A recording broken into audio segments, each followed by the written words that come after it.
මං ජීවන්ති. මට ඉන්නේ මගේ අහිංසක දුප්පත් තාත්තා විතරයි. මං පොඩි කාලෙදිම මගේ අම්මා අපිව දාලා සදහටම ඇස් පියාගත්තා. එදා ඉඳන් මගේ තාත්තා නොවිඳපු දුකක් නෑ මාව ලොකු මහත් කරන්න. තාත්තා ප්‍රධාන වශයෙන් කරේ ගොවිතැන්. ගොවිතැන් කළත් ඒවා අපේ ඉඩම් නම් නෙවෙයි. අනුන්ගේ ඉඩම් තමයි තාත්තා අස්ස ඇද්දුවේ. ඒත් ඒ වයින් අපිට ලැබුණ දෙයක් නැති තරම්.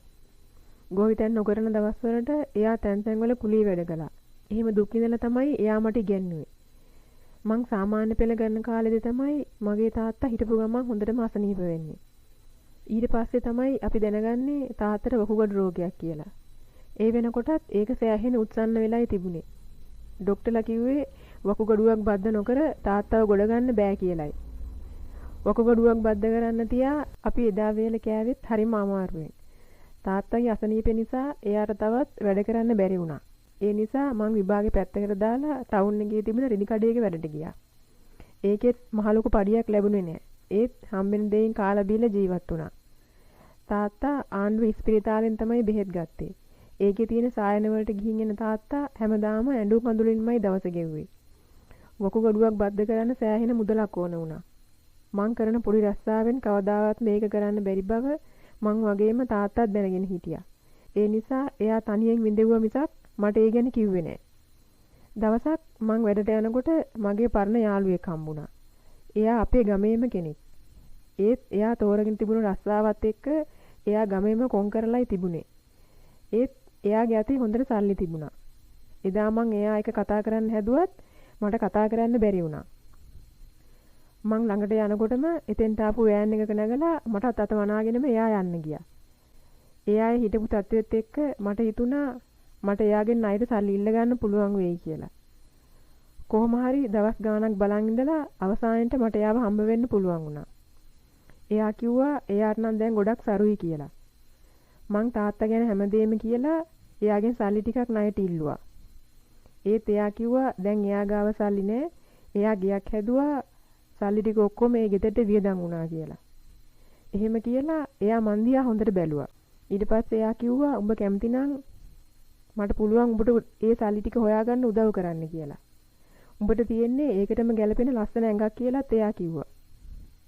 මේ වෙලාවේ මට මොන දේ කරලා හරි තාත්තගේ ජීවිතේ බේරගන්න විතරයි ඕන උනේ.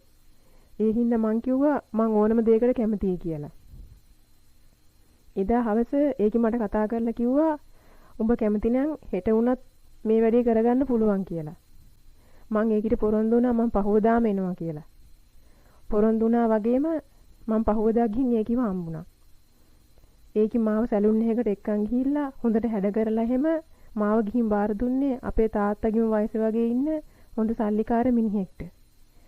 ඒ මිනිහා මන් දිහා හරි පෙරේත හිනාවක් දාලා යාළුවෝ කම්බුලට තට්ටු කරලා මාව ඒ මිනිහාගේ වාහනේට දාගත්තා. එහෙමම මාව එක්ක ගියේ හොඳ සුපිරි පැලැන්තියේ හෝටලයක කාමරයකට. ඒ මිනිහාට ඕන වෙලා තිබුණේ නොඉඳුල් කෙල්ලෙක්ලු. ඉතින් එදා මගේ ජීවිතේ නොඉඳුල්කම මේ මිනිහා උදුරගත්තේ කිසිම හිතක් පපුවක් නැති ගානට. එදා මේ මිනිහා අතිතරම් සතුටු වෙලා තාත්තගේ ඔපරේෂන් එකට ඕන කරන මුළු මුදලම මගේ අතේ තිබ්බා. මගේ හිතේ ගතේ තිබුණ වේදනාව ඔක්කොම ඉවර වෙලා ගියේ මටත් නොදැනිමයි. මං ඒ සල්ලි ටිකත් අරගෙන ඉක්මන් උනේ තාත්තගේ ඔපරේෂන් එකට යන්න. මං කිසිම පසුතැවීමක් නැතුව ඒ දේවල් කරනවා දැකලා මගේ යාළුවටත් පුදුම හිතුණා. ඇත්තම කිව්වොත් එදා ඒ සිද්ධියෙන් පස්සේ මගේ හිතට මහා පුදුමාකාර ශක්තියක් දැනුණා. මං එදාමයි ටාගට් කරගත්තේ තාත්තව සනීප කරන් හොඳට ගියක් දොරක් හදාගෙන ලස්සන සපවත් ජීවිතයක් ගත කරනවා කියලා. ඒ වෙන මොනාගෙන්වත් නෙවෙයි මගේම ඇඟ විකුණලා. මගේ ඇඟේ වටිනාකම කොච්චරක්ද කියලා අද තමයි මං දැනගත්තේ කියලයි මට එදා හිතුනේ. මට මේ විදියට තවත් හම්බ කරන්න පුදුම ශක්තියක් එදා ඇති වුණේ. ඒක ඇත්තටම මටවත් හිතා ගන්න බෑ. කොහොම හරි තාත්තයි ඔපරේෂන් එක සාර්ථකව කරගන්න අපිට පුළුවන් වුණා. තාත්තා සල්ලි කොහෙන්ද ඇහුවත් මං තාත්තට ඇත්ත කිව්වේ නෑ. මං කිව්වේ ටික ටික ගෙවන්න ණයට මං සල්ලි හොයාගත්තා කියලා. එදා ඉඳන් අද දක්වාම මම මේ රස්සාවෙන් හම්බ කරනවා.